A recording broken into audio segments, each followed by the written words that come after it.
And good evening, and welcome to the May 2023 Mangan Park Neighborhood Association. My name is Jennifer Holden. I am the Neighborhood Association lead, and we have a great evening of conversation that's about to begin.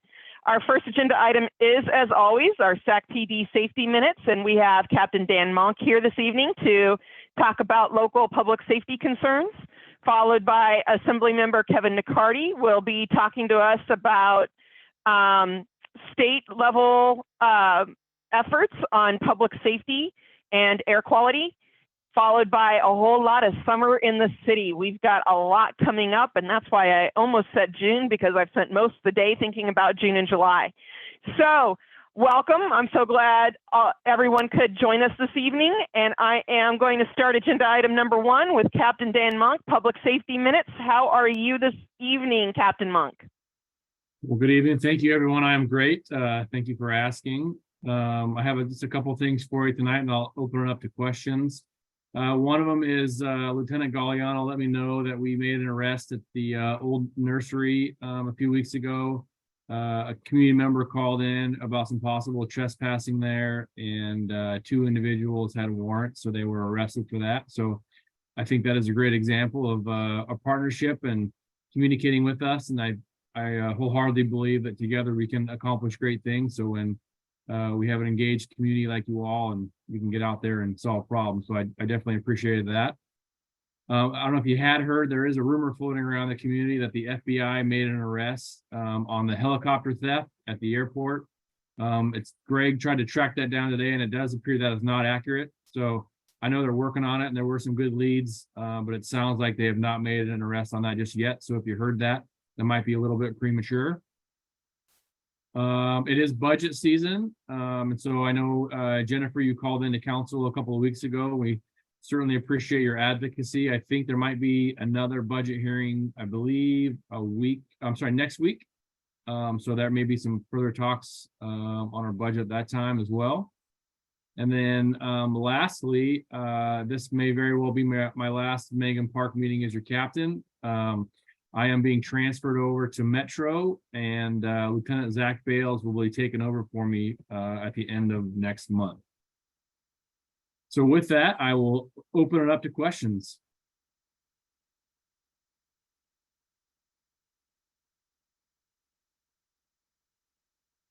Anybody have their hand up or just want to start speaking? Yes, Captain Monk, how you doing today? Can you elaborate a little bit on your duties there at SAC Metro, if you had liberty to do so? I'm sorry, could you repeat the question one more time? Let me turn my volume up. Okay. Can you elaborate a little bit on your duties at SAC Metro, if you had liberty to do so? Yeah, absolutely. Yeah. So our Metro division is where we house basically a lot of our support units, like our SWAT team, our K9 unit, Air Ops, our homeless outreach team. I think we have our court liaison unit there. There's a whole litmus test, and quite frankly, I haven't even looked at all of them just yet, but definitely will be something new for me. I know it's frustrating for the community when we get moved around every 2 years, but it's really for succession planning, because we get the opportunity to go do different things and become more well-rounded, so that we're all better decision makers, and inevitably, hopefully, get you all a better police department. And what would be the location of that, your building or establishment? I'll be housed out of Richards downtown. Downtown, okay. Okay, thank you. Yep, good to see you. All right. Other thoughts or questions for Captain Monk?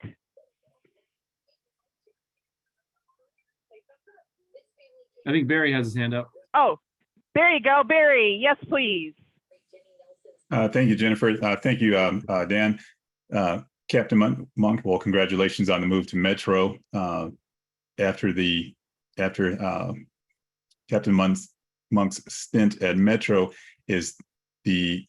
I'm just giving my opinion, is that inward movement of continuation of going up there in administration, since he's being brought back to Richards Boulevard. Again, hoping for the best for him and to keep rising up the ranks, as Captain Monk has stated. he gets, all the captains get a taste of how it is to command all around the city.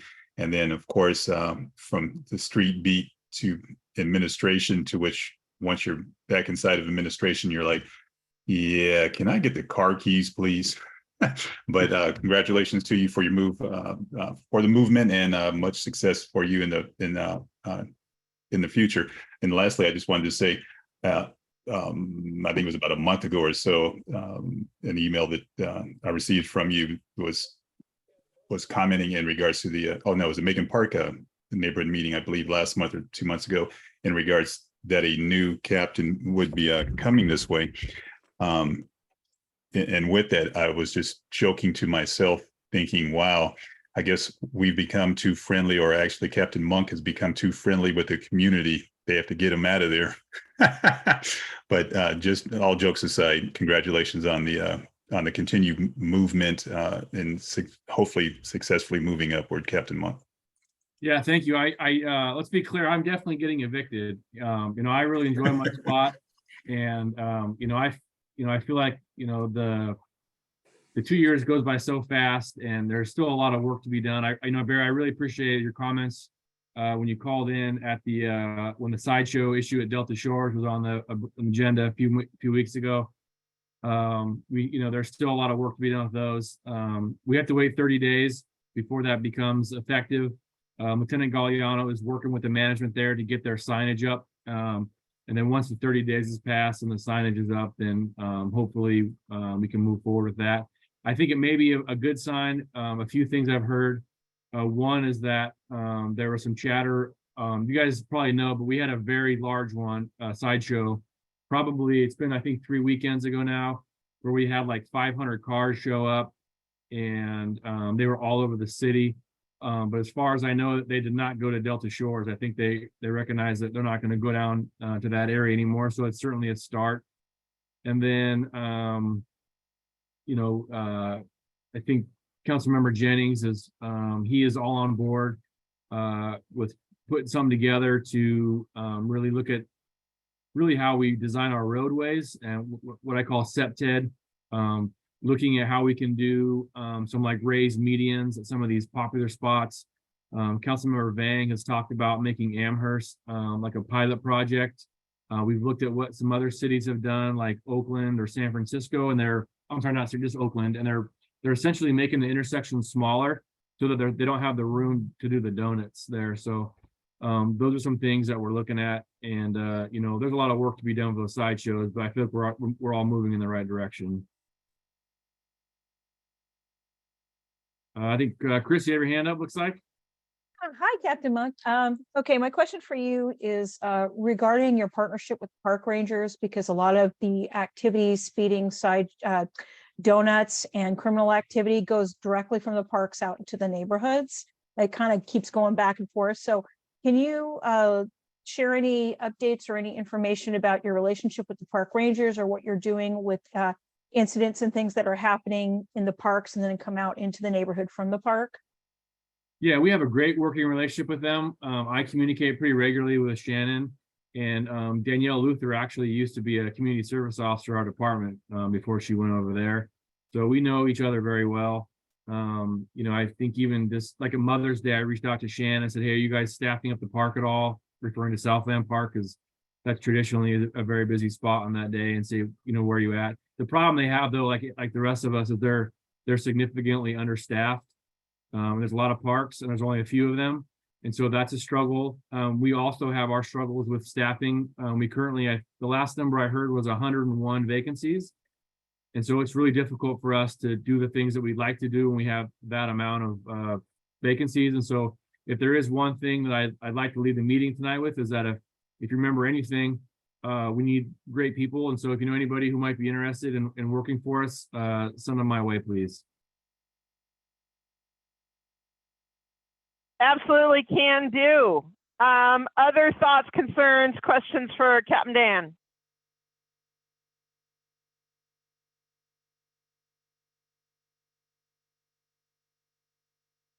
Jennifer, did you mention there was a traffic complaint too? Maybe you got brought up to you? Yeah, I don't see that neighbor coming into the meeting.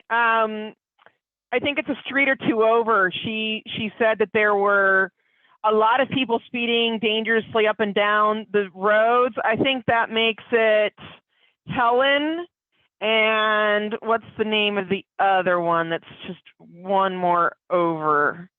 Okay, we can have you one wanna more. email me and I can I'll give it to patrol and they can make sure they're over there when time allows.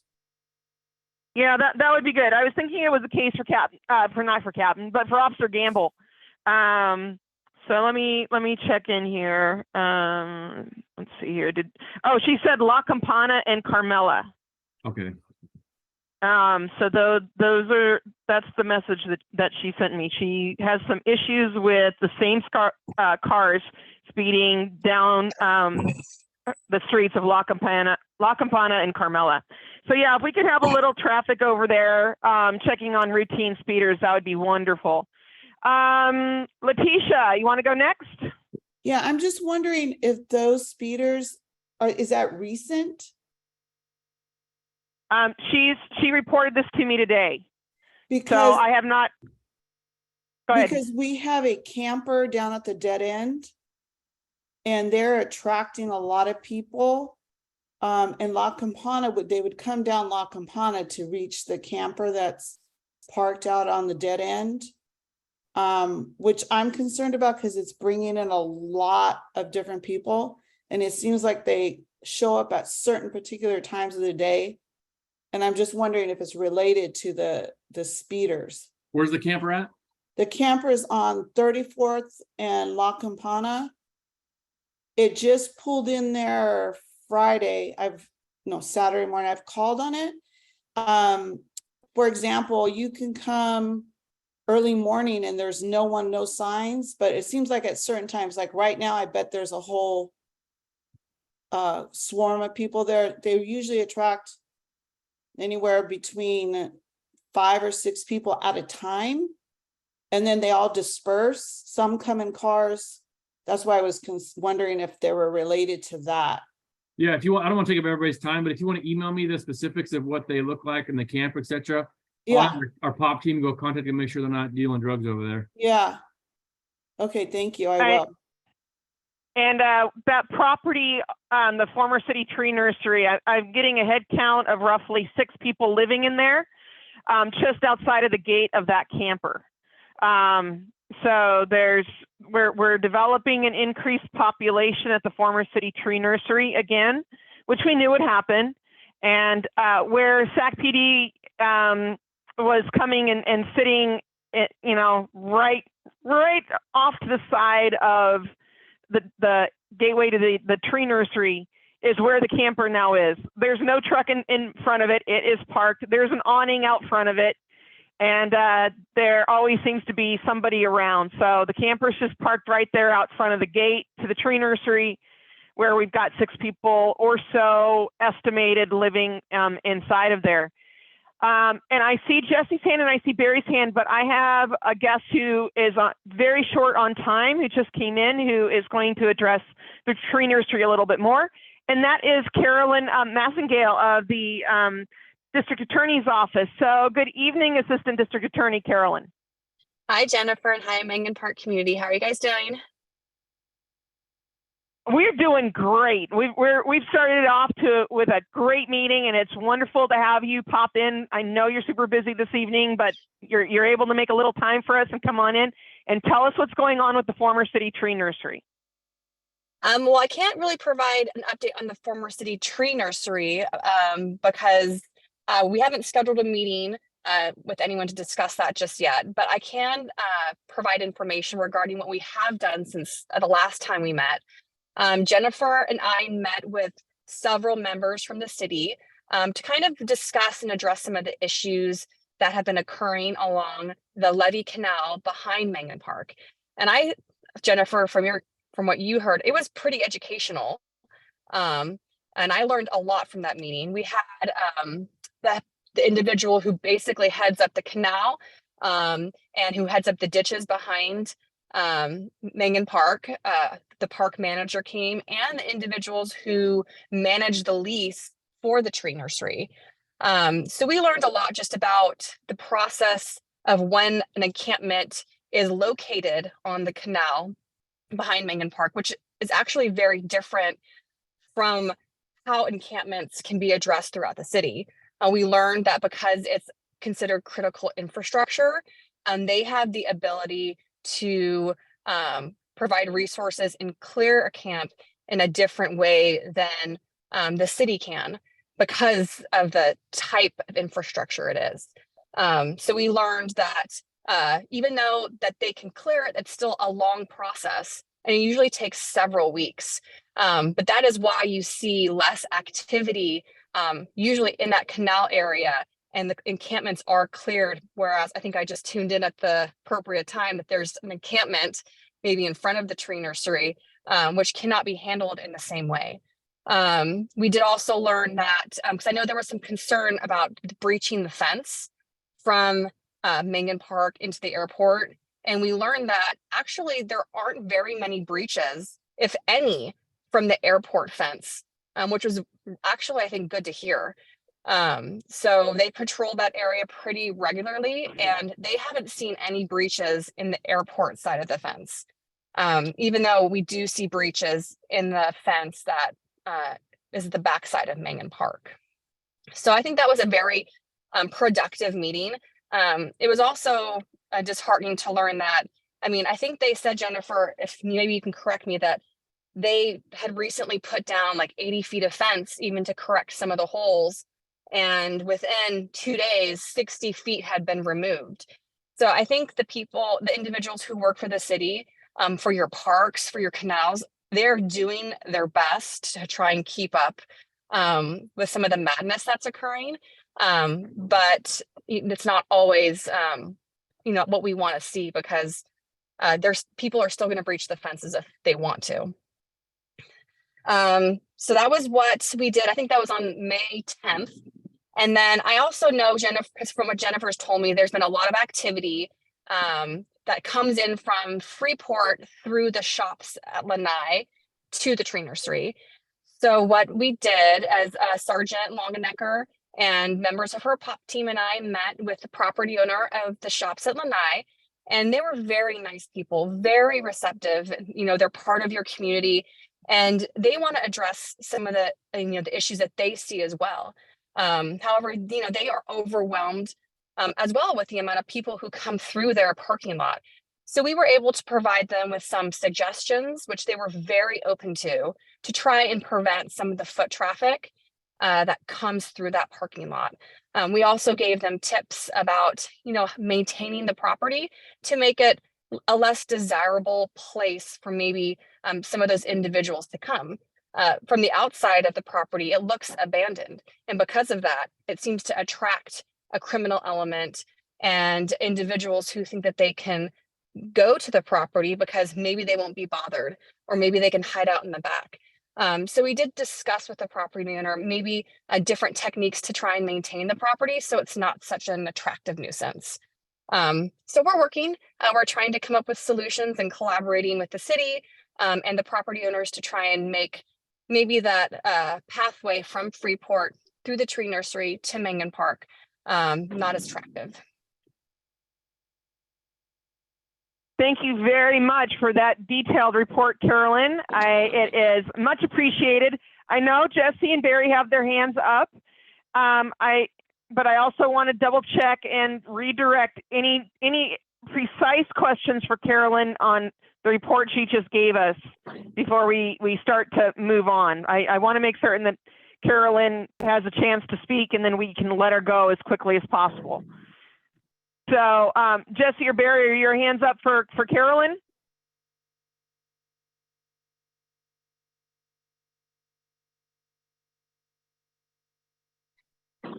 As mine was up for Captain Monk before he left. Or before he All did. right. Well, we're going to have to move on real soon. I just got a message that, Assemblymember Kevin McCarty is in the meeting, and he has a really hard stop time. So we're going to have to really manage time more than we're used to managing around here. There's staff Barry, members here. That is right, but we're going to try to have this item closed down in just a couple of minutes. So Barry, is your question for Carolyn, or can I let Carolyn go? Yes, quick question for Carolyn. The investigation, so forth, so on around the tree nursery. My question is, it may have been answered by Captain Monk, I may have missed it, but for Carolyn, the investigation through the Sacramento Fire Department, has that extended on to the DA's office in regards to the continued arson events that keep happening there in the strip mall there near the airport? Has that come to your office, or is that still in the police department and the fire department? I'm not aware that it has come to my office yet. That is something I can definitely look into. I met with the property owner of the Lanai shops, and he did indicate it was caused by, a warming fire, apparently from an unhoused individual. But that was just the information that I was provided from the property owner. I can't verify the accuracy of that information. I don't know if an arrest was actually made. So that's something that I'm gonna have to follow up on. Thank you. I appreciate that. And No problem. I do have a question for Captain Monk once we come back to him. All right. I see your hand, Barry. Any other questions for Carolyn on this matter? All right, Carolyn, you've been fabulous and wonderful. And I hope the championship game is victorious this evening. And have an absolutely wonderful time. And I will touch bases with you again soon. Thank you. Bye. And so Barry, you want to talk to Captain Monk? Jesse, you too? Yes, just a quick question, Captain Monk. I know you need to take off as well. I forgot who I just spoke about it there in Mangan Park. It's also going on here in Meadowview, the speeding cars, more specific, Nehart, 18th Street and 71st Avenue. I mean, literally, this sounds like drag racing. I can't figure out how they can get going that fast with speed bumps, on the street, but they do. And lastly, are you getting any reports about the fireworks that are going off, the M80s, the ones that are even bigger than that, going off like anytime from pretty much midnight to 3-4 o'clock in the morning, because that is now coming back around, not as pervasive as it was a few years ago, but it's becoming almost a nightly occurrence. It is that time of year. I took notes of the speeding locations, so I'll pass those along, and we can get out there when we can. It's also very helpful if somebody sees it when they can call us or give us a license plate, and then we can do some follow-up with the owner. But the fireworks are tough, right? Because depending on if you see somebody or who is actually lighting it off, and you're willing to do something about it in the sense of citing a private party's arrest, we can do something about that. But when you call us, because if you see them in the sky, it's really hard for us to track down where they're coming from, and it's really problematic. So this is a problem, in various communities. We have to work together on it. If you see somebody who is actually lighting them off, call us and we can get out there and address that particular residence before it becomes a bigger problem. But I know last year we had a partnership with the fire department where I think they had an app where they actually had fire investigators that were working. I think it was like the 3rd to the 5th or something, and they were responding out to those calls. So I'm not sure what the city's plans are, if we're going to do the same thing where they're going to take the lead on it again or not. But I'll put on my to-do list to ask, and I'll get back to you on that. And then, if there's any other questions tonight that we don't get to on a time crunch, just feel free to email me, and I'm happy to get back to you. Thanks, bud. Thank you very much. Thank you very much, Captain Dan. And Jesse, your hand was up. 1 minute. You have a question, 1 minute? I'll yield the floor. Oh, well, God bless you. Captain Dan, thank you so very, very much, not only for all of your great answers and help this evening, but for the last 2 years of working with us, being in consistent communication with us, and being our partner in keeping our little corner of the South area safe. So we are very grateful. We're sorry to see you go. I look forward to an introduction to Captain Zach and having a chance to start a relationship with Captain Zach. And we'll handle all that by email later. And thank you again so very much. Yeah, thank you for the kind words, and I hope you all have a good night, and I'll see you soon. Okay. Bye-bye. So next agenda item, number 2, Assemblymember Kevin McCarty. Thank you so very much for joining us. How are you this evening? I have a quiet spot here in the shade to join you. Can you all hear me? I hear you fine. Okay, well, good to be here with Mangan Park. And I'm your assembly member, Kevin McCarty, if I haven't met you before.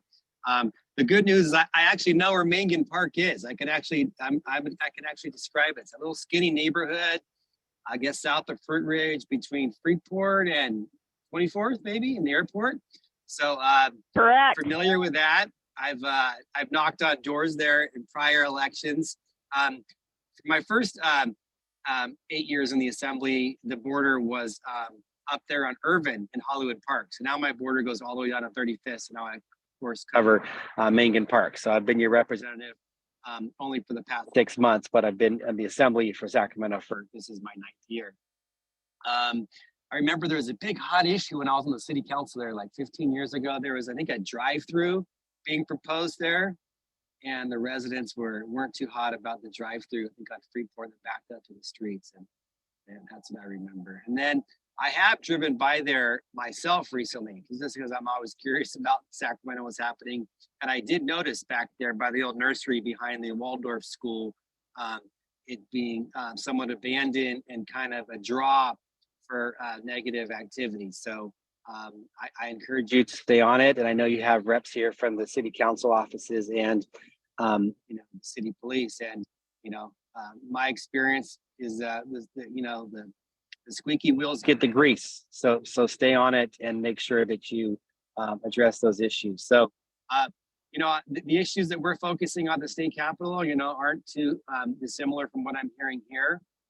The issue of the day in California and Sacramento and communities across our state is housing and homelessness. And so, we are working diligently at the state level on that. Just so you know, from the state perspective, our main roles have been trying to help cities identify land, state land, like surplus Caltrans land, other locations near freeways or in downtowns, where we can give to the cities or counties and nonprofits to help with housing and house homelessness. We have given cities, over $12 billion in the last 2 years for homelessness, and I would say with mixed results. There is some frustration that we need a sense of urgency now. And one thing that I've really been focusing on is, I know there's this big push to build permanent supportive housing in the long run. But my preference is we should use all our resources to deal with the crisis on the streets today, kind of like a nurse does in a hospital, like a triage nurse, focusing on emergency housing today, where those are tiny home locations, shelter locations, even places people can, legally camp, legally, park their cars and RVs that are, have trash cans and water, and they're out of the city streets, out of our parks, have designated areas, because we need to alleviate some of the pain we're seeing in our community. So that's something what you're going to see in the state budget this year is having more of a focus for cities to use that on the emergency housing today, as opposed to trying to focus on solutions years down the road. I know some of you may have had some questions on air quality and this AB617. I'm familiar with that, and as we know, Sacramento has some of the worst air quality in California, and frankly in the nation, because our geography here, we're in a bathtub. But especially in the center part of our city, when we're next to industrial areas and airports and so forth, monitoring our air quality to make sure we have livable neighborhoods is a priority of mine. So I know we don't have a lot of time, and I know you all may have some questions of your assembly member. So here I am. So maybe I will stop talking and allow you, the board members or your members, to engage me and ask me questions or give me your comments, or however you'd like. The floor is yours. Wonderful. Well, before I open the floor, I want to double check on your time. What's your hard stop this evening? I got about 10, 15 minutes. All right, so then that gives us about 7 minutes on air quality and about 7 minutes on public safety. Okay. So, Erman, you got your hand up. We're going to start with our 7 minutes on air quality. Erman, take it away.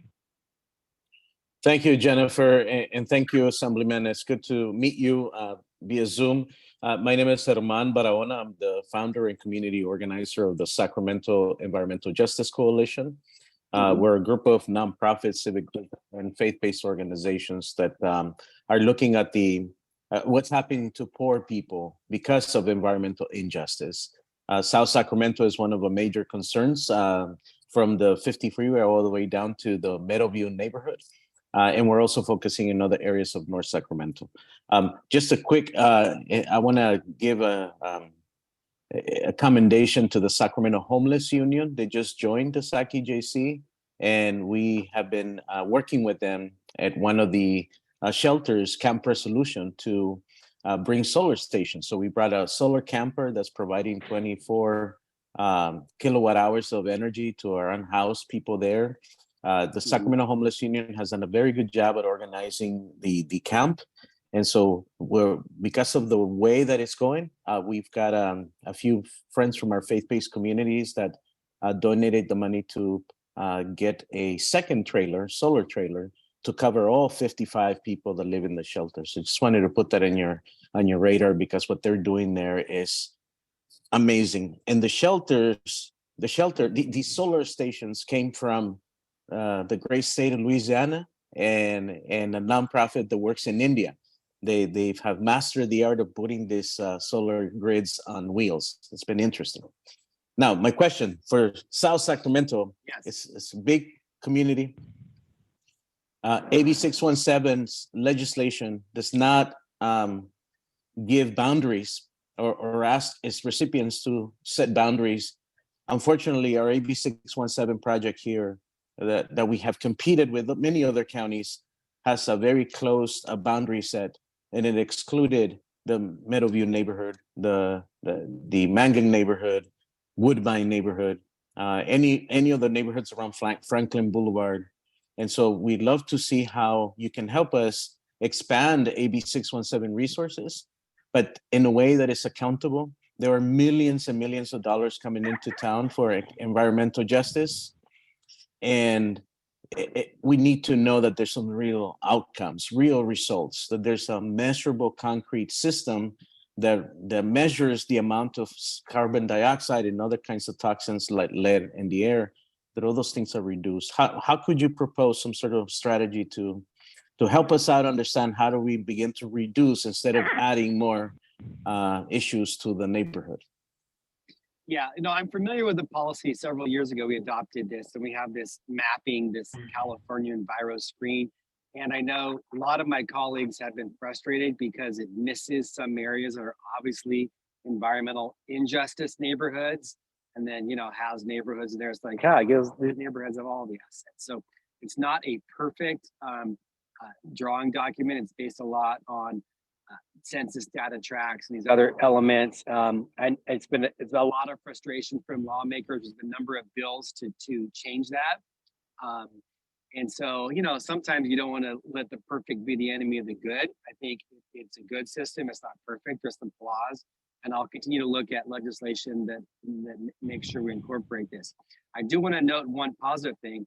In last year's budget, I was very successful in bringing down $25 million in various projects for the city. I think it was like 30 million, city of Sacramento. And maybe Erica can put it in the chat here, but I got an earmark in the budget for the Sacramento air quality management districts to expand some of their monitoring sites and do some of the work in some of the neighborhoods. I'm not exactly sure the pinpoint locations, but there were several.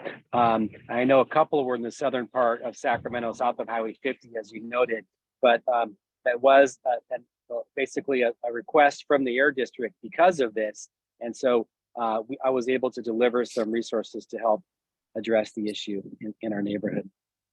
Well, could that money be used to bring federal regulatory air quality monitors to South Sacramento, which has That's what it is. That's what it is. I think we'll find it for you, but it's money that goes directly to the air district to increase some of these monitoring sites. Yeah, the air district is in charge of moving any kind of monitoring systems, but what we're asking for is the federal regulatory ones. I don't have an answer for you on that. Okay.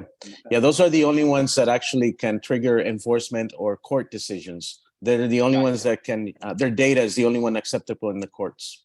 Yeah, well, I assume it's a federal policy, then the state probably would not have authority over that, so.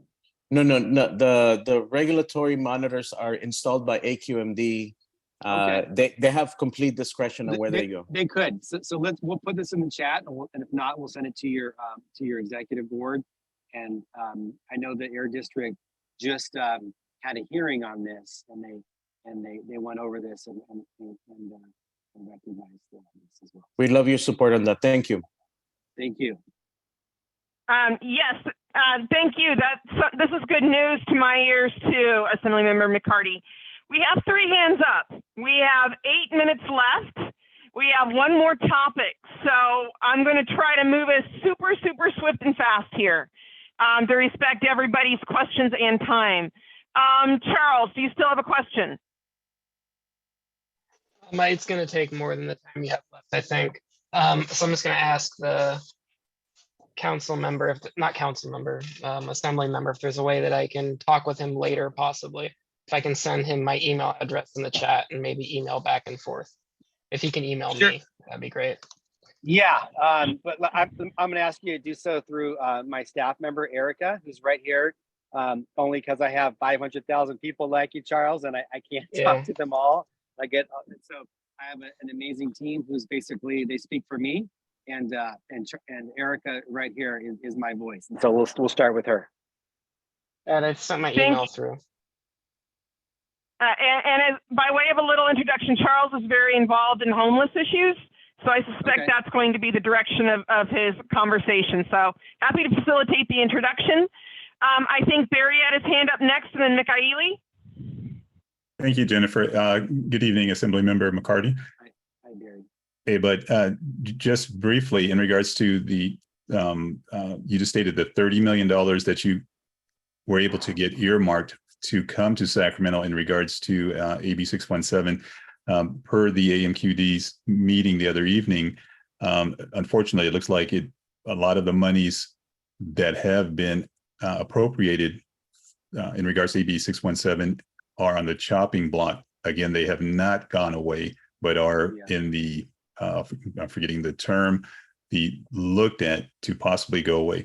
My question is, the monies that you've had earmarked, are those appropriated monies or allocated monies? Yeah, they're appropriated, and maybe I was speaking too fast, Barry. So I was able to get about 30 million for Sacramento projects. That's about 25 projects, not just this one. But I did have, of the roughly 30 million, I think it was like $1.5 million, I recall, earmarked just for the Sacramento Air Quality District. And that is there, it's locked in, and it's not taken back. So I didn't get 30 million in their air, but $1.5 million.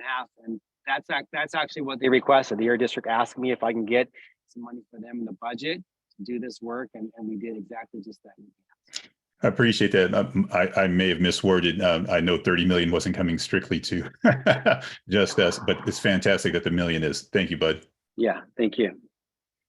Okay, so public safety. Yep, I see Nick Ailey's hand up. Yeah. Hey, back onto the homeless issue. There is space, land, open all around this area and stuff everywhere. What is the holdup, the barrier to actually building more housing?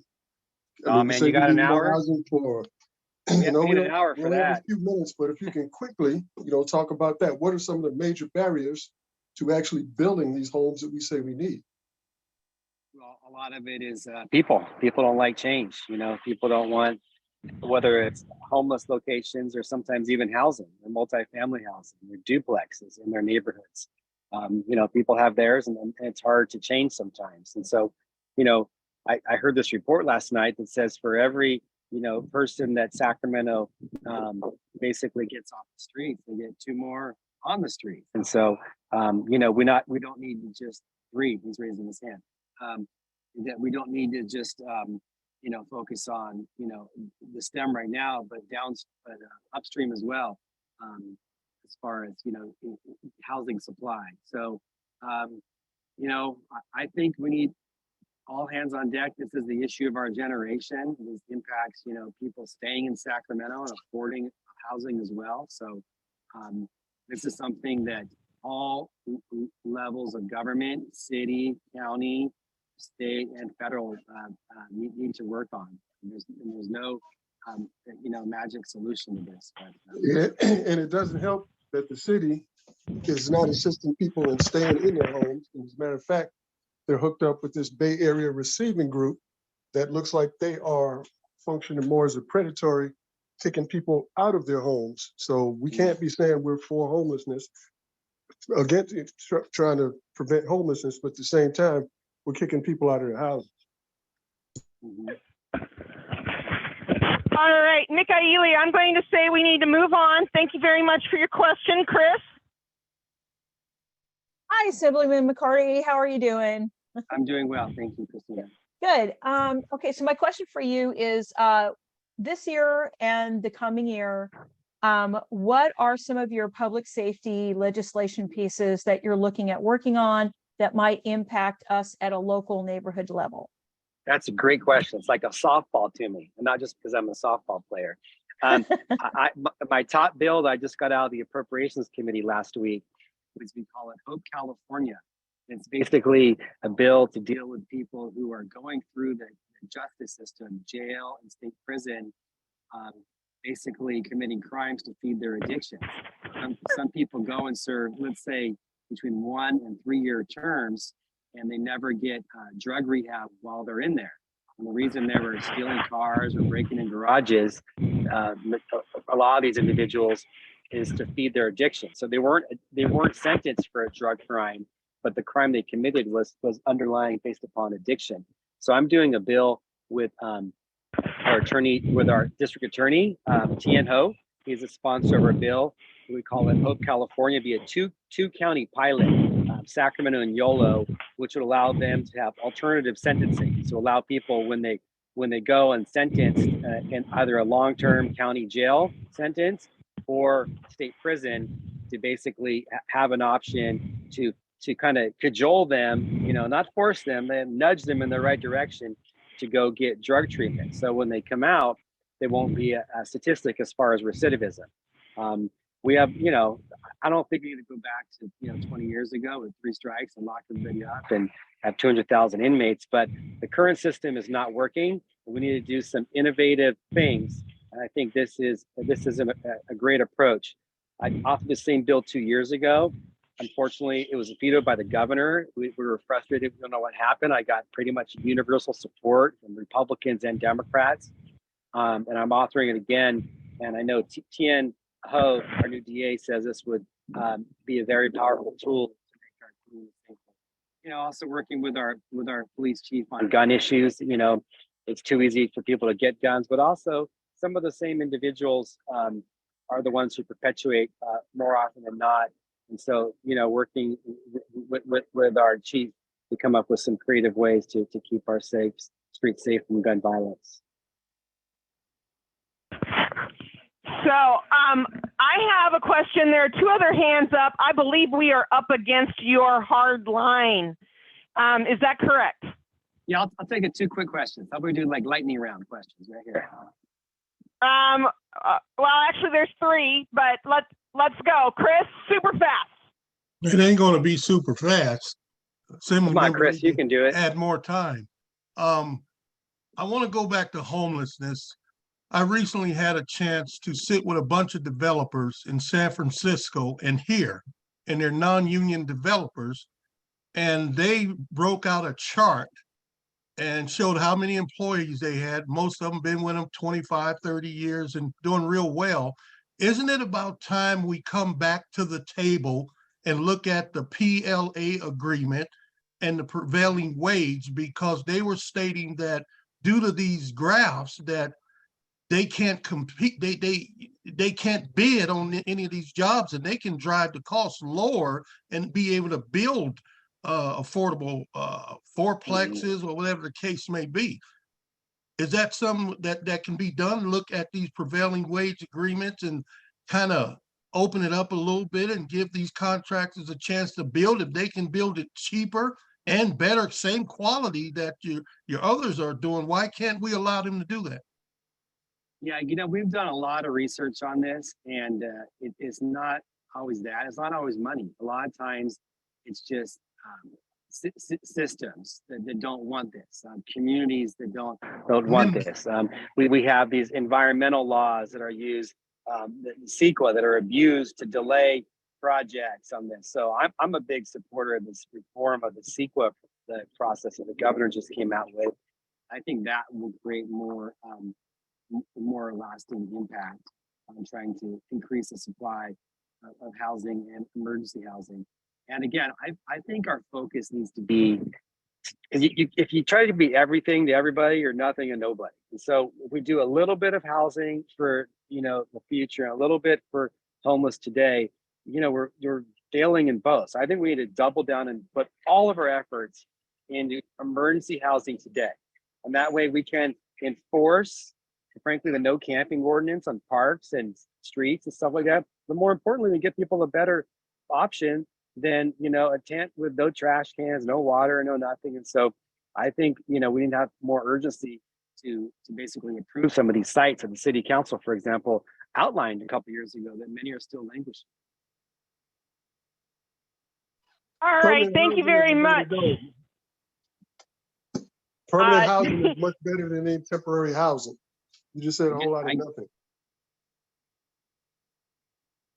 We do have to go on. We don't have time for a debate. Thank you very much for the question and for the answer.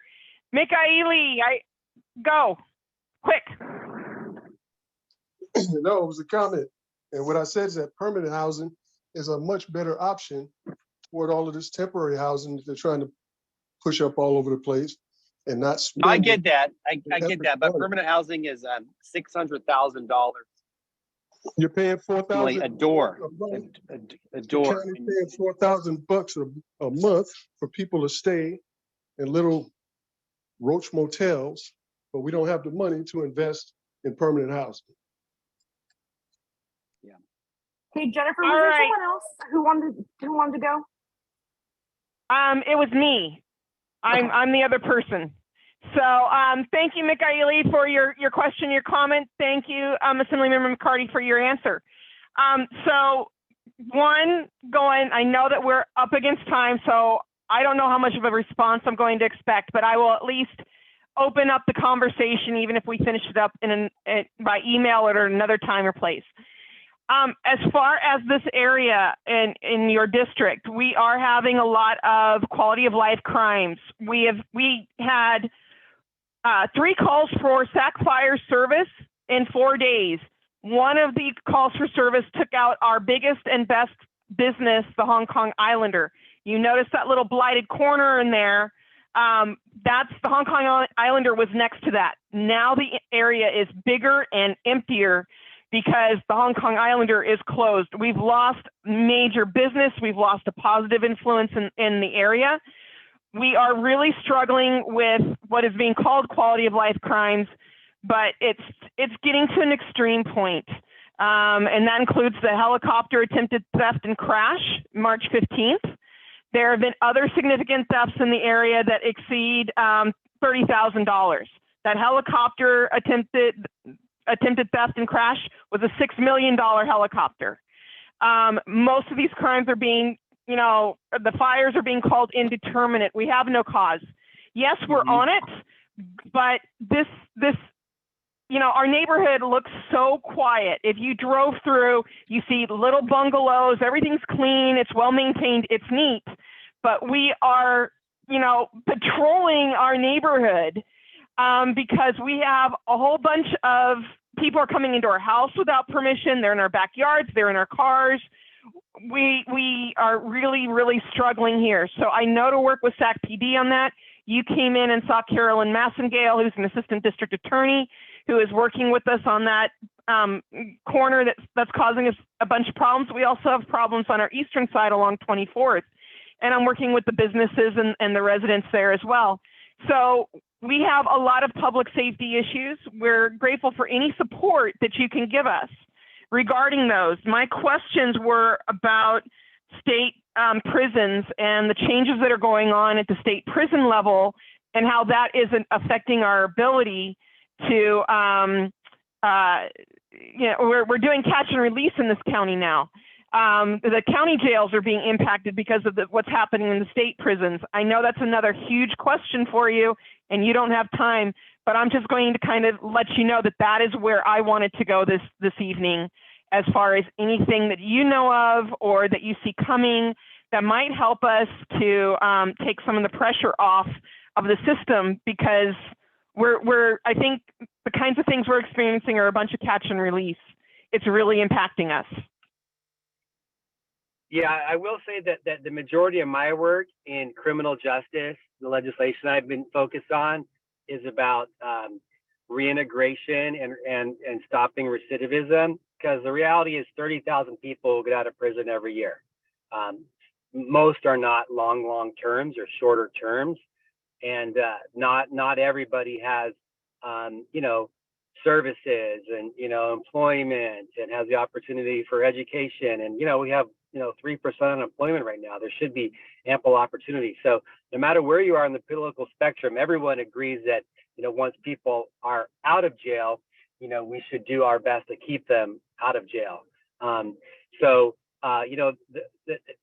is, I think, the number one focus. A lot of these laws that you're mentioning, they were passed by the voters, Prop 47 and 57, and then the public tried to repeal those, and the voters shot them down. So wrong or right, we have direct democracy in California, and the electorate, basically put forward some of these proposals. But doesn't mean that we just walk away from our responsibilities. But I hear you, and it's a priority of mine, and that's one of the reasons I'm working on this bill with Rising and Tian-Ho. Rising, by the way, is the YOLO DA, these two DAs here, because they give countless examples of people that just go right through and end up getting right back in the system because of addiction. So that's one of the solutions that I'm working on, but I know there's more than that. So, but this is not the last time that I'll be here. You invited me. Not a lot of neighborhood associations invite me to come, so we'll find another time as well. So thank you for your engagement tonight. You are more than welcome. Thank you for your engagement. You have given us 10 minutes beyond the time, the stop time. McCarty, I see your hand, but I really do feel like I need to let Assemblymember McCarty go now. You should have Erica's email in the chat. We can take questions and email them to Erica and Assemblymember McCarty and continue to work on them. And as Assemblymember McCarty said, I will be happy to invite him back here in it might be like 4 or 5 months, but we'd love to have you come and join us again. And we're grateful for your generosity this evening. Yes, thank you for your time.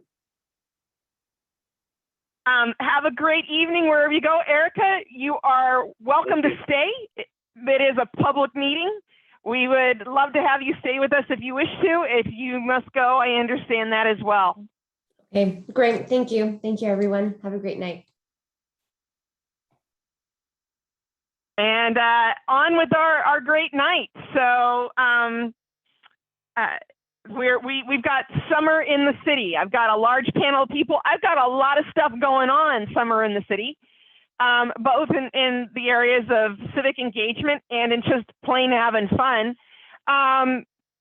Do people want to take like 5 minutes to talk about some of the things that are on their mind as far as summer in the city in both civic engagement and in having fun before I go ahead and start screen sharing and showing you all the fun stuff I've got?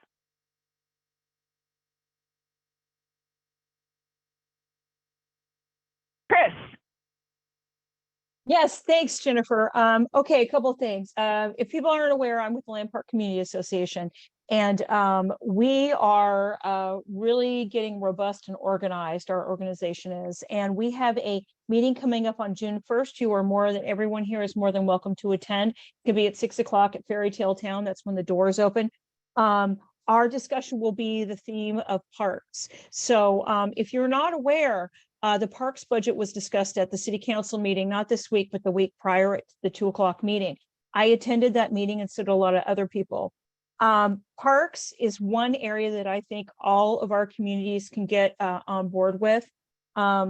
And whatever happens here in Land Park, I do hope that at some point it bleeds out into other neighborhoods in a positive way, so it can help other parks with the same situations that you're talking about here with the speeding and the crime and all those things. So there's something I need to let you know about that, and that is that the park rangers are in dire straits right now. So the city will tell you there are 13 park rangers. Actually, there's 9 park rangers on patrol. There's 2 supervisors and 2 assistants. That's for 230 parks, and they are not counting the bikeways and the natural spaces that the parks rangers also have to patrol. So usually during the day per shift, you're going to have 1 to 2 park rangers per shift for all of Sacramento. So good luck with that. That is a problem, and they are really worried about getting cut again. One thing I have learned is that one of the first things that the city will do when they're looking at cutting is they go to parks. Well, we know that our park is not only an important natural space for people to go and relax, it is the biggest youth program we have. It is the place where kids go, where kids can play games, where they can run around, get exercise. Kids who live in apartments who don't have backyards, they go to these parks.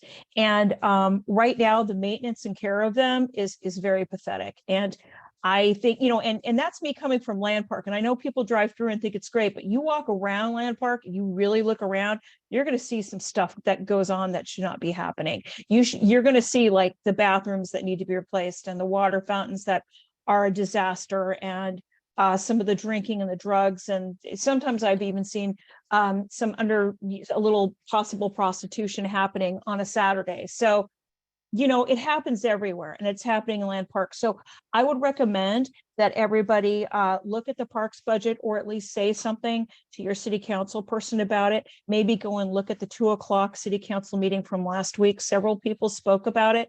And it's really important that we talk about this, because if we lose our park rangers, that's another public safety element that we lose, because the park rangers usually work with the police. So they're there in the parks, but sometimes what they do will go outside the park. So when I was talking about speeding and things, we have people that are speeding, doing donuts, dangerous behavior in the park, and then they're running on Land Park Drive and on other streets in the neighborhood. So I'm sure that's happening in other neighborhoods also. So I think that our park rangers are a really good resource that we're not paying attention to. And if we don't, we're going to lose them. And that just lowers the quality of life in the park, but also in the neighborhood, because they work together with police. So I think that's all I wanted to say. But yes, again, you are all welcome to come to the June 1st meeting that we're having.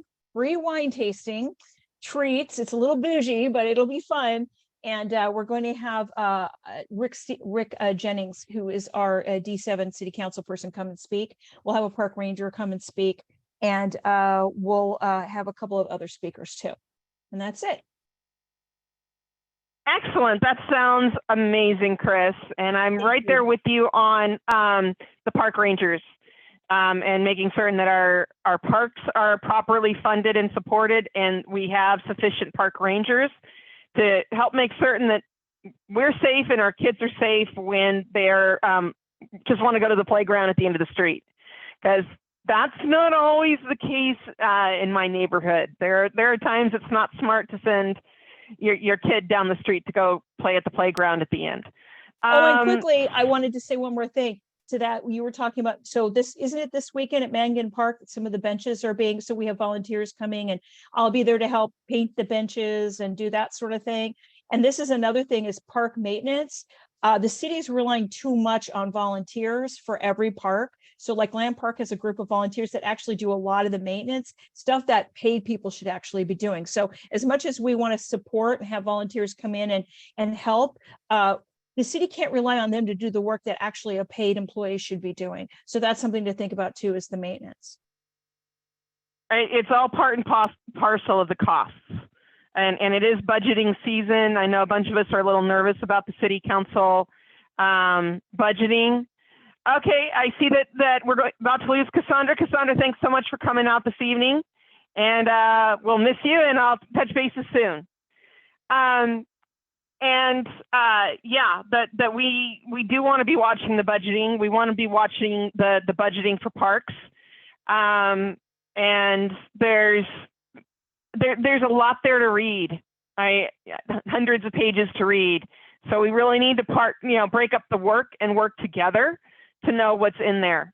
I've heard from a person or two, they're willing to come on in and help out. We need a lot more people on that. So anything that we can do to get people to come together to read and study and work on the budgeting process and help make certain that everybody knows when the meetings are, and we get our e-comments in, we get our letters in, and we let them know we're watching, that we want our parks properly maintained. Because the city's responsibilities are, SAC Fire, SAC PD, first responders, road maintenance, and some other infrastructure, and parks. I mean, that's in essence what they do. They don't do a lot of this other stuff. That's their job. And why are our parks not being properly maintained and properly funded? Why does it take a bunch of people attending all the right meetings and sending letters and making phone calls to get what should automatically be done while we're watching other parks that don't have a couple of advocates fighting for them go even more and more downhill? I see that comment. Thank you, Charles. So other things that are coming up summer in the city, we've got the budget. While I'm on the budget, shall I just pop over the 2040 general plan going out for final public comment? I could do that.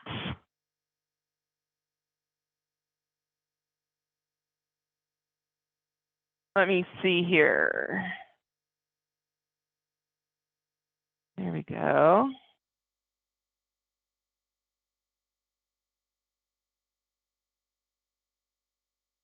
Okay, so that's the fun stuff. Serious stuff. So the 2040 general plan is out for final public comment right now.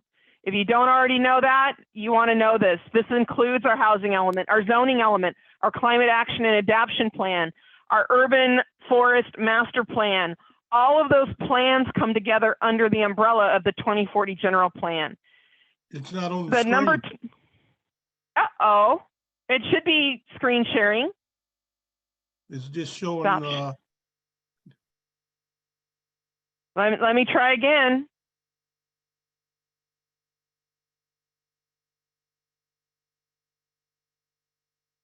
How about now? Is that better?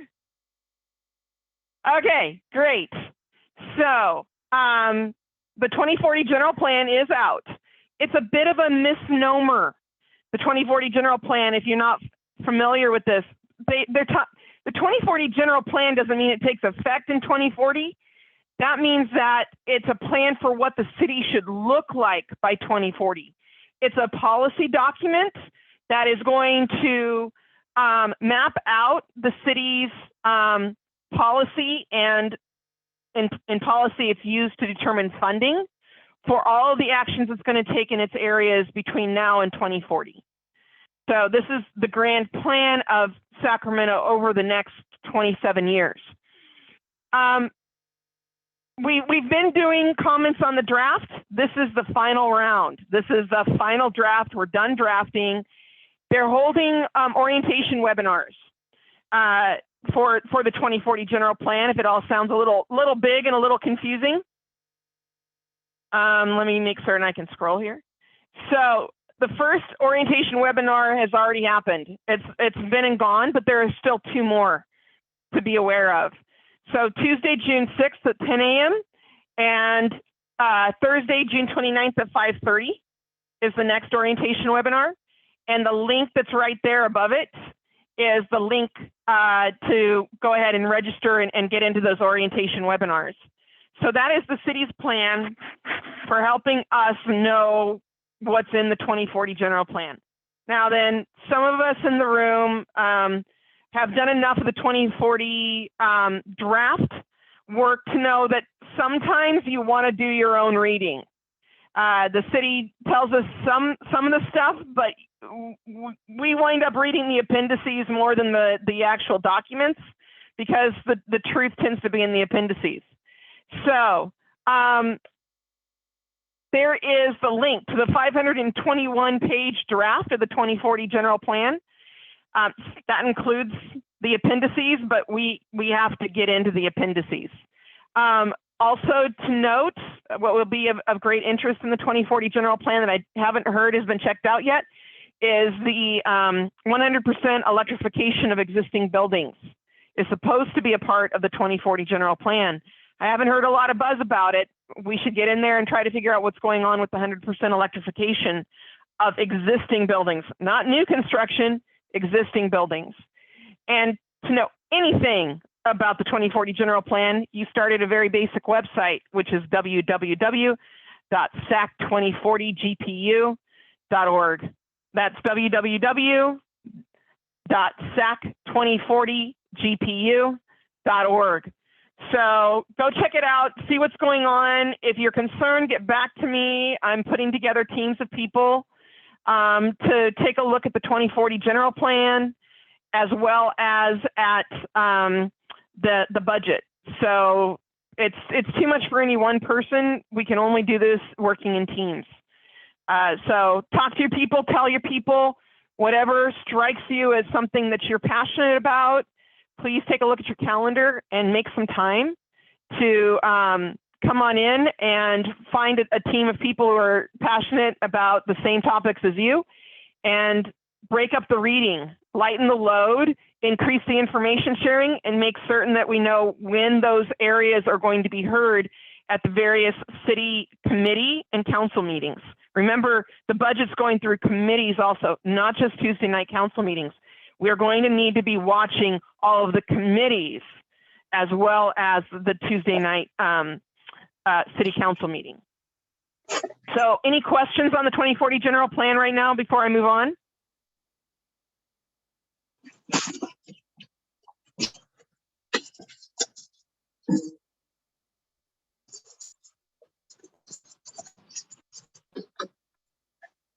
It's quiet out there, it makes me nervous.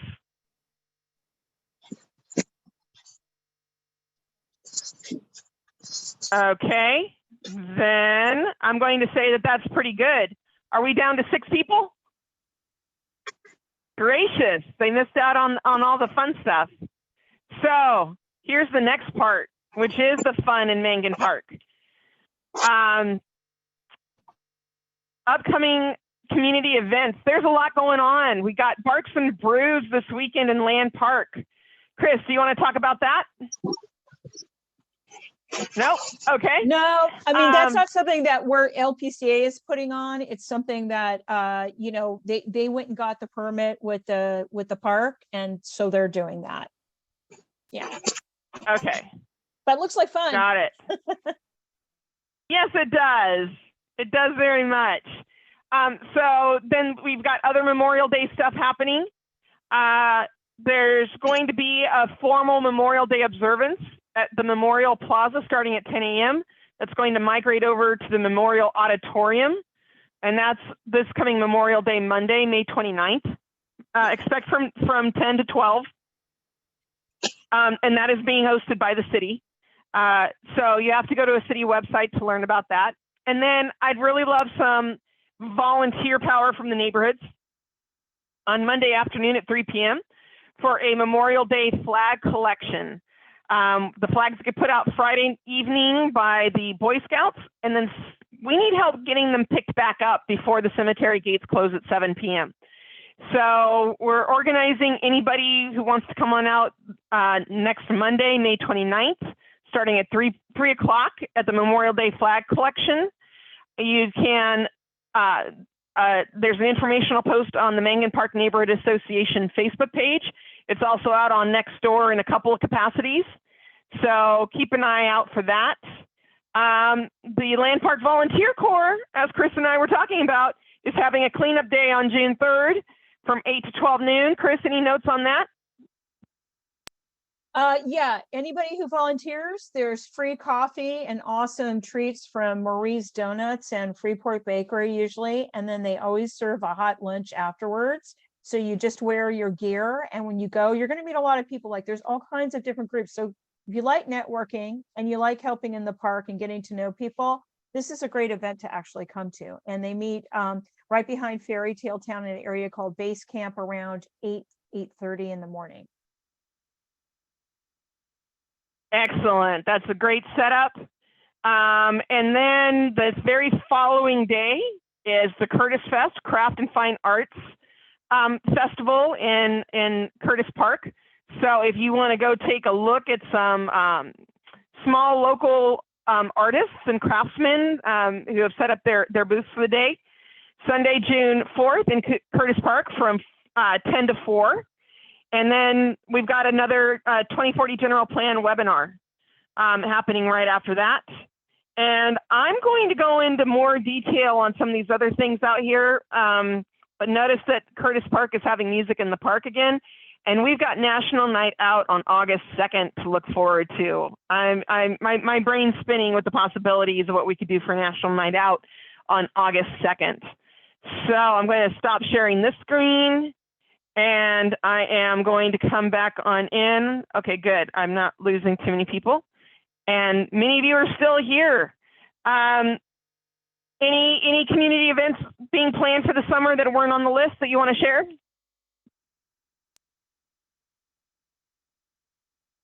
Chris.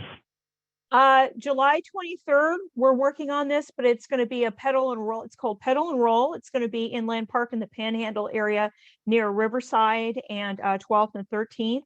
Those gates are going to be locked, and it's going to be completely open for kids and families to roller skate and ride their bikes. We're going to have a bike kitchen there. We're going to have like SMUD will be there. Have it, several nonprofits will have a table. But it's all going to be bike oriented, family oriented, and it should be a lot of fun. Wonderful. I will get those details from you and get that put on the list, because that's exactly the sort of thing, a bike and roll. So no cars going through the panhandle of Land Park. People get to walk, you get to bicycle, you get to roller skate, and you don't have to be looking over your shoulder about a car and coming to snag you in a couple of seconds. So wonderful. I'm so happy to hear that that's happening. Barry, you have a question about that? No, I was going to actually add on another event in regards to the bicycling, and to which excellent. Trying to remember actually the name. It's happening at Marisol Village. It's a citywide event of being held by the Bicycle Club here in Sacramento. And Marisol Village is the replacement housing for where Sacramento's public housing used to be. It's the new looking apartments there on Richards Boulevard just before you get to 16th Street. But Saturday, June 3rd, I believe it's 11 a.m. to 4 p.m. Maybe a little askew there. I'm trying to pull it up on the website as well. But it is an event for the entire city to come out, bicycle oriented, and a meet, greet, different communities, so forth, so on. You can go online and pull up Marisol Village Saturday, June 3rd, and you'll see the information there for you. As soon as I find it, I'll just try and stick it in the chat as well. Excellent. I will be very happy to add that to the list. We need more South area stuff. We've got some good northern part of the South area going, but some deeper South stuff would be wonderful too. And then let's see here, Barry, I'm going to take your hand down. Let's see here. Any other events before I go on and focus on Mangan Park? Vincent, do tell us, is it a Hollywood Park thing or is it a United Latinos thing? It's a South Sacramento AB617 thing. I sent you an email right now with an application because we're really in dire need of new members. And so I know we take a hit on some of the things that we've been doing, but we're really trying to get community people to join, people who live within that boundary, which is 47th Avenue, Franklin to the north, Franklin Boulevard to the west, Laguna to the south, and Powering Road to the east. And so I sent you a flyer. I don't know if you could put it up there into the link. I just sent it to you like maybe 10 minutes ago, but we do need new members, and there are more business interests who want to be on that committee than community members right now at this point. And so we're looking for residents to step up and join and be vocal and on our committee. Thank you. You are very welcome. Go ahead, Chris. Vincent, have you tried going through the neighborhood, doing door to door, knocking on doors, putting out flyers, telling people who you are, and just kind of, you know, or also maybe investing in a small amount of lawn signs strategically put in certain areas that people might see who you are and then find out more about you? We haven't done either on one of those. We have done some community events, but I do like the small signs idea. Maybe we'll do some lawn signs. It really helps. Like, I mean, we're getting better with our lawn signs, but also that, like, we have these door hangers that we've gotten, and they tell people about who we are and how they can go look at our website or contact somebody. And so even if somebody's not home, we can put the door hanger on, and that seems to be getting some traction. That might help you, because there's a lot of people sometimes who may not even go to a website or use social media, you know, or go to your events. And so that's another way of reaching them. Thank you. That's good ideas. Yes, thank you very much, Chris. Love the proactiveness of that. So Vincent, I'm working on getting that screen up for you. Okay, and great. Let's see what I can do here. It's not the exact thing that you sent in the email, but I'm getting something that I think will still work for what you're talking about. So coming in here, doing a screen share. Here we go.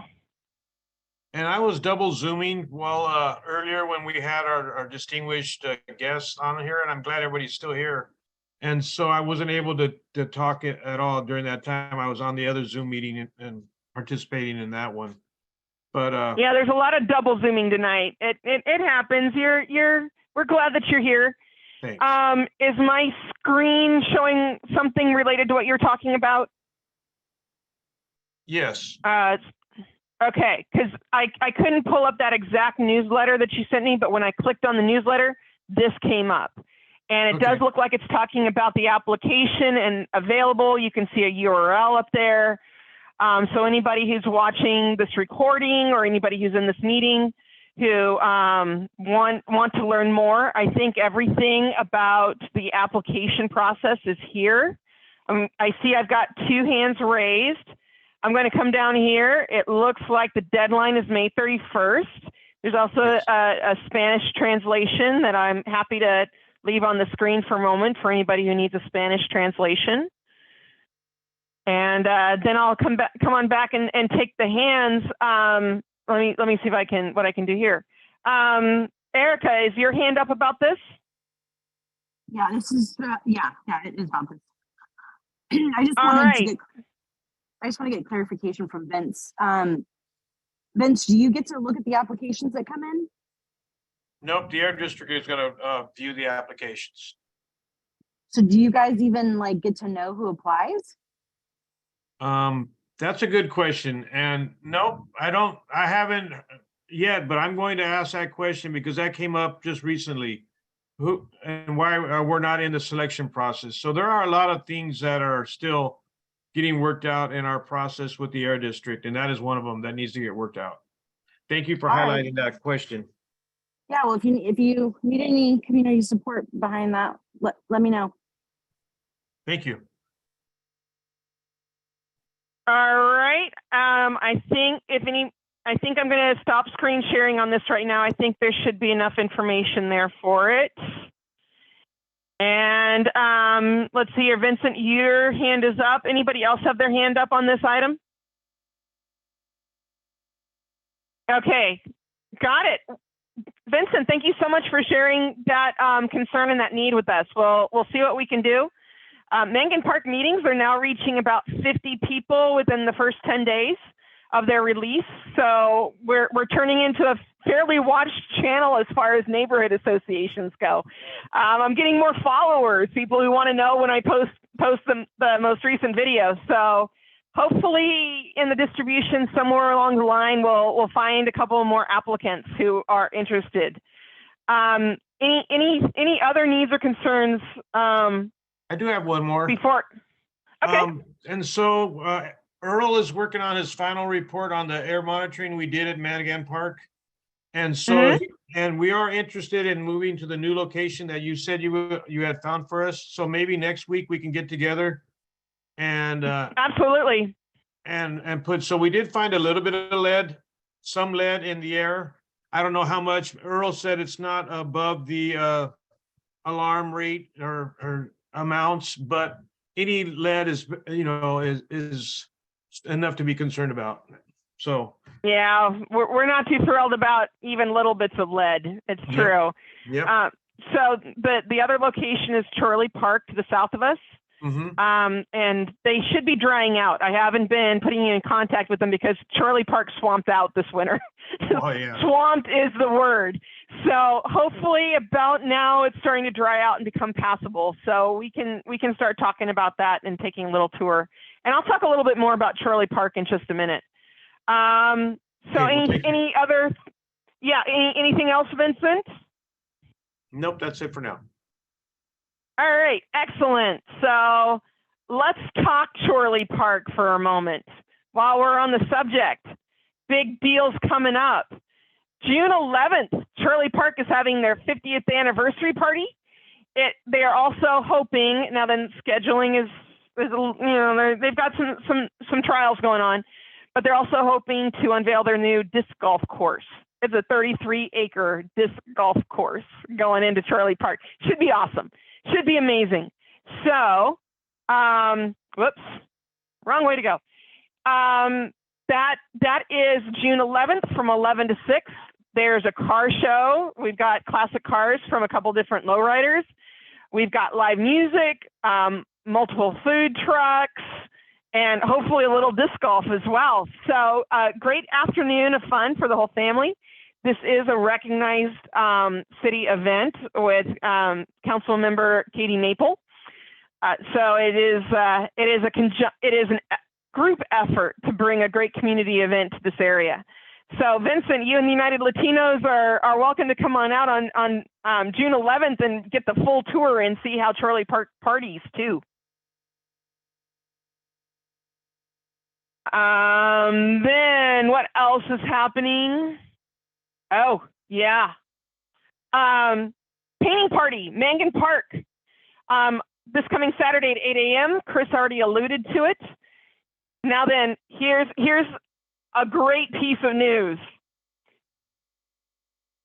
The picnic benches in the picnic area were replaced by Yipsy this morning.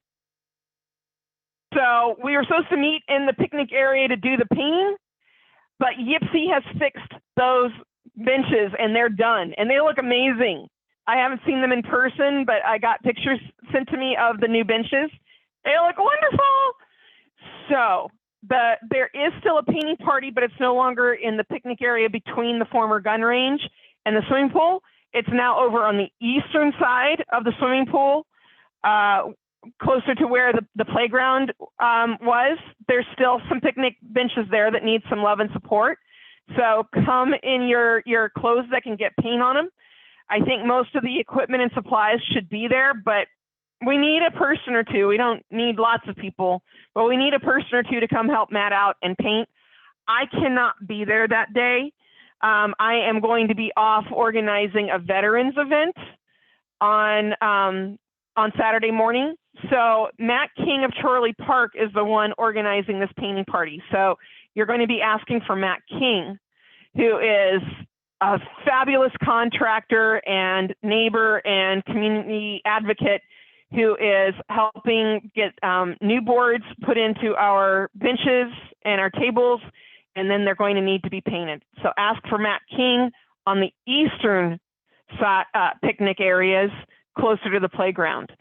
And then we have upcoming events that are very close, kind of focusing a few things. We've got painting those benches.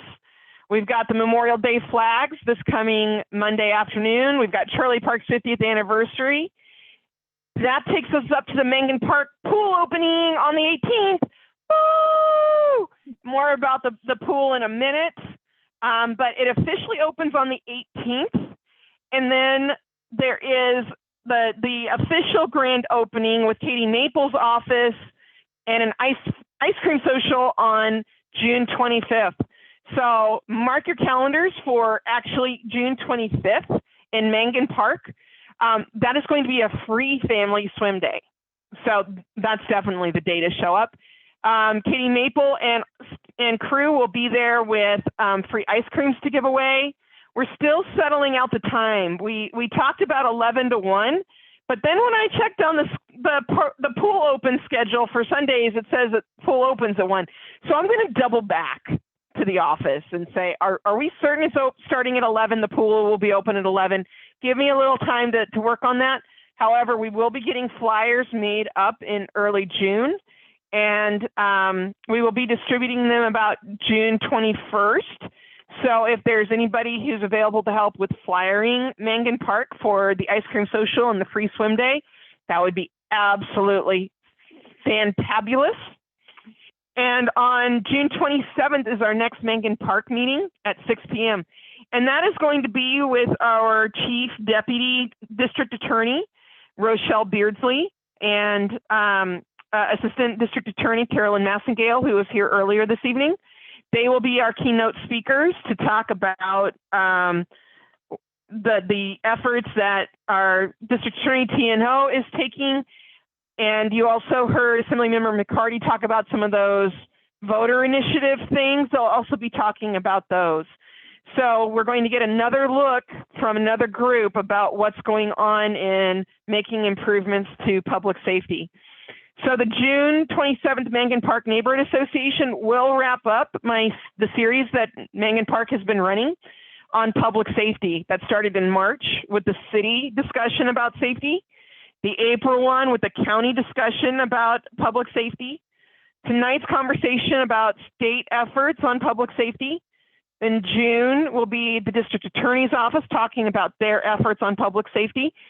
And I think I will pretty much have covered most of the bases by then, but if anything else comes to me, we'll make that the July or August topic for the Mangan Park meetings. And sometimes Mangan Park has a meeting in July or August. Sometimes we don't. It depends upon events, needs, and how many people are still in town. Any questions on these upcoming events?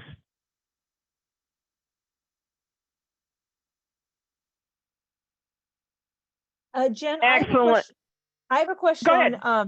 I heard a rumor that the building there in Mangan Park, I know it's been a community center or something like that. I'm hearing rumblings of it might be a community center again, or do you know anything about that?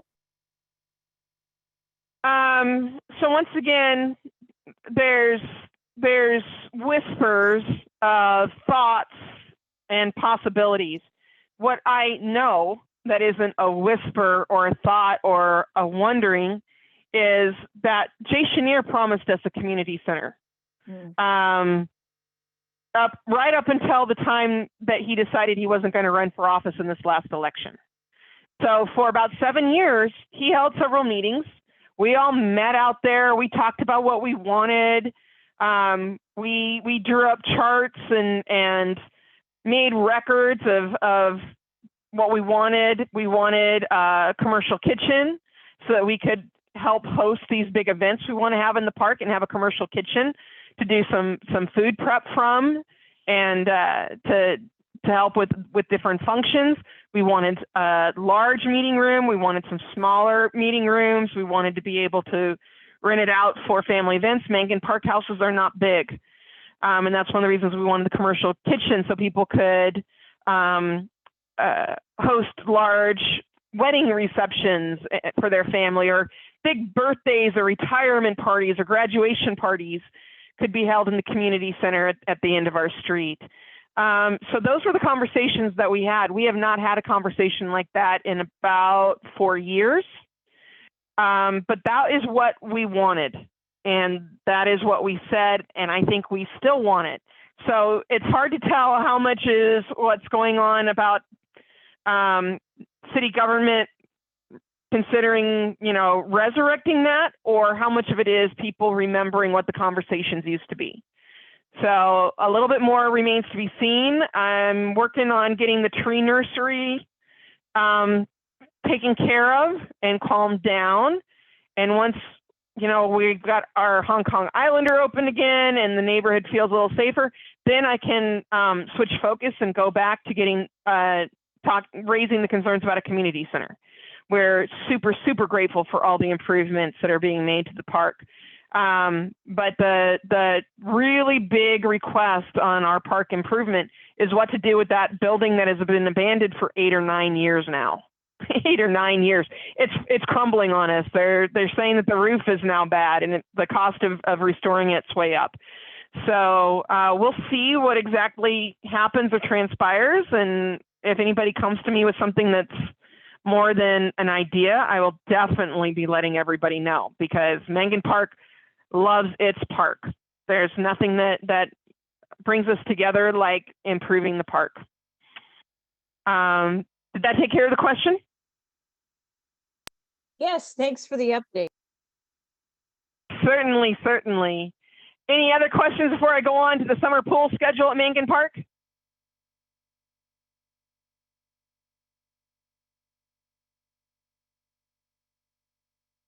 Okay, so here is the pool schedule. The pool opens on June 18th. It closes on August 20th. And it will be open Monday afternoon to early evenings. It'll be open Wednesday and Thursday from 1 to 5, and it'll be open Sunday from 1 to 5. So I'm not thrilled with the schedule, just to let you know. This is like, I looked at some pool schedules for other parks in the area. They all got better schedules. We got the worst schedule. I don't know if that's because last year we got a good schedule and other people got a worse schedule, but I don't know how anybody's going to remember that the pool is going to be open on Monday, Wednesday, Thursday, and Sunday. And that the late open is on Monday and the early closing is on Sunday. I mean, yeah. It's a work in progress. Nevertheless, this is what the city website says is the schedule for the Mangan pool to be open from June 18th to August 20th. As I said, work in progress. Let's start here. This is a really great start. Any questions about the pool and the pool opening and pool hours? Why isn't it going to be open on Friday and Saturday? Obviously one. Right, so I checked out Cabrillo Park. Cabrillo Park's the nearest park near to us. They're open. They're closed Tuesday through Thursday, and they're open Friday through Monday. So Cabrillo Park is basically getting a bunch of, if you can't swim at Mangan Park, you're supposed to go swim at Cabrillo Park. It's kind of the way that they're pitching it. But yeah, they're closed Tuesday through Thursday, and they're open all weekend, which is why I was sort of like, yeah, we kind of, yeah. Anyway, So, did that answer your question, Vincent? So Jennifer. Oh, it's Jesse. Sorry about that. Yes, Jesse. Did you check the pool prices? Because a number of people in the past years has kind of, I don't know what you call it, complaint or what, that if you had a family of 4 or 5, that it was unattainable. So did you get any prices, anything what it would cost to enter the pool? That's a really great question. I did not look up prices today when I was going in and double checking everything. So thanks for raising that question. I will look into that and find out. I think it's synonymous for all the city pools, but like I said, in the past, individuals just figure like if you had 3 or 4 kids, you know what I mean, it'd be kind of hard to do that. Yeah, it was, I think last year was like $2 to be in the pool. So here's to hoping it's not more than that. There was a time I remember not too long ago it was 50 cents, and now it's up to $2. I know they're go ahead. Well, we do know one thing: they find money for everything else. Yeah. And that brings us up to the pièce de résistance, that our ice cream social to celebrate the opening of our pool. The pool will be free that day. I have been reassured. There will be free ice cream, and they're looking into doing a ribbon cutting. Hopefully the playground and the soccer fields will be rejuvenated. And as I've already said, the benches will be rejuvenated. And we got the pool open, so we are 50% of the way there from where we were 2 years ago. This is all really super great news. I have an invitation list to invite different agencies and organizations to come on out. We're also going to try to get as many booths and people and activities out there. So I will be reaching out to some agencies and organizations over the next couple of days, same as Ryan Brown of Katie Naples' office, because we're doing this together. I'm also working on having 2 different tables related to water safety. So the Coast Guard Auxiliary will hopefully be there to talk about river and lake safety with our super high water right now, as well as YPSI with their water safety tips and swim lesson schedules and all of their stuff that they can do about city swimming pools. So also on the invitation list, SacPD, SacFire, DCR, utilities, SMUD. I can't promise those groups will all be in there because we're still in the inviting phase, but those are the kinds of groups that we are are on the invitation list to say, hey, you want to come have a booth and be a part of our ice cream social. So Chorley Park's going to be a bigger event. They did fundraising so they could have everything, but Mangan Park is going to put on a bit of a show all of its own on June 25th, and I hope you all will come on out and be a part of the